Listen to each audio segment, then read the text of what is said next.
So we're doing a project for our AP Bio class, and our project is about PCR.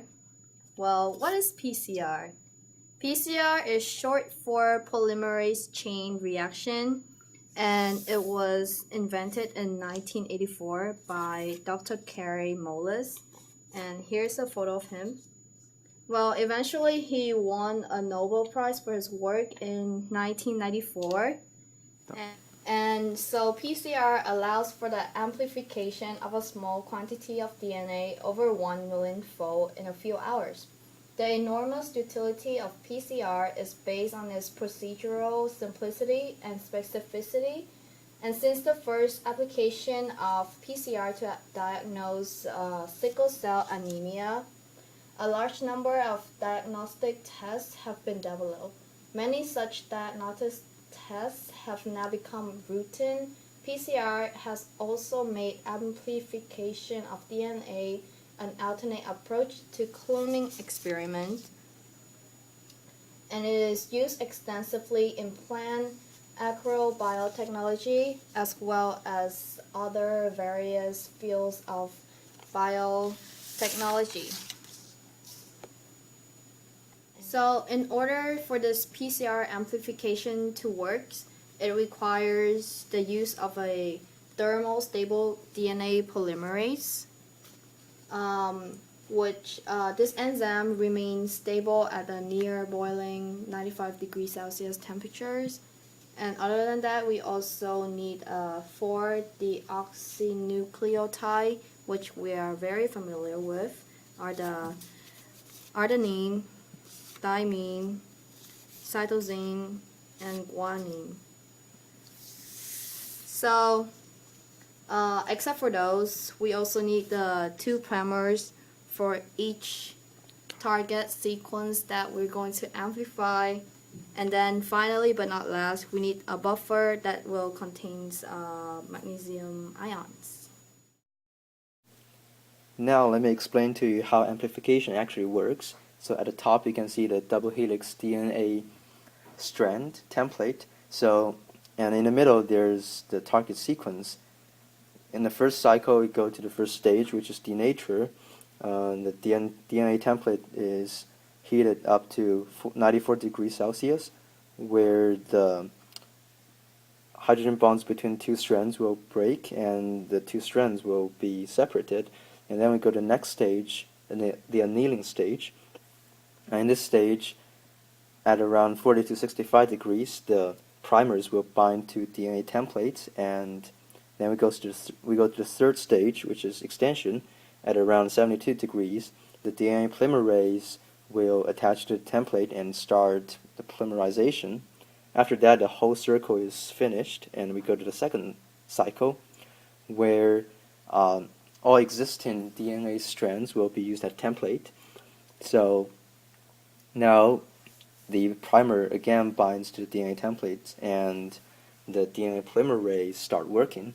So now you can see we're starting to get only the target sequence.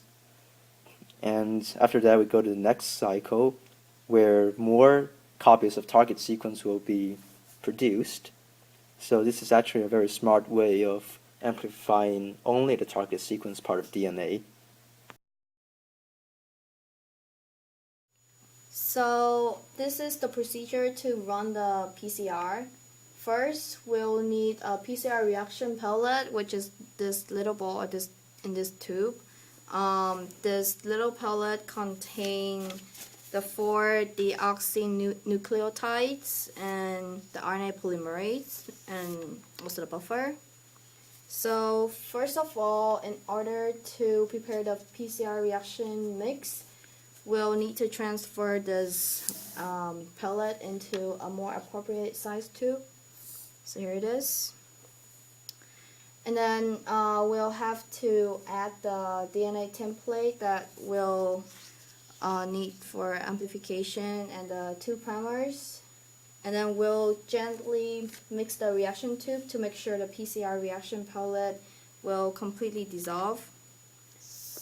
And so after it dissolves, we'll put it into a tube holder like this inside the PCR machine, and we'll let it run from like 20 to 40 cycles, and during this period of time the PCR machine will automatically adjust the temperatures, and it normally takes from 1 to 2 hours to complete the cycles, and in the end the result will be a bunch of copies of the target sequence. Yeah. So after we get the duplicated copies of target sequences, we'll transfer them into the wells of the gel that we already made before, and after that we'll put the gel into the apparatus which will run the electrophoresis. So after we start the electrophoresis, we'll wait for approximately an hour, so the electrons will hit the DNA molecules and make them move towards the end of the gel. So after that, we'll use this, the Instastain. We'll stick the Instastain onto the gel so it will stain the DNA. And after that, we put the gel under UV light. And actually, this is what we can see. So here are the wells, and on the very left side is a ladder, which is produced by companies. So it has DNAs of various lengths, and you can see all these bands here. Each band means there's DNA, and actually you can check the scale, and you will know the length of each band. And on the right side are the samples. So if there's a band, and you can check the length of the corresponding band on the ladder, so you'll know the length of the DNA. Wait. Nowadays, the PCR and electrophoresis procedure is widely used in different areas, and one good example is the parent-children relationship test. So let's go back to this gel. After you run the procedure, you'll get this gel, and let's see. So the bands represents DNAs of different lengths. So the testers will use the specific primer to take out a specific part of the DNA, and it will run this procedure, and it will see how close the bands are. So basically, the closer the bands are means the more similar the two DNA samples are. So which it will mean that the parent and the child will more likely to have a relationship. Okay. So this is our introduction to PCR, and yeah, thank you for watching.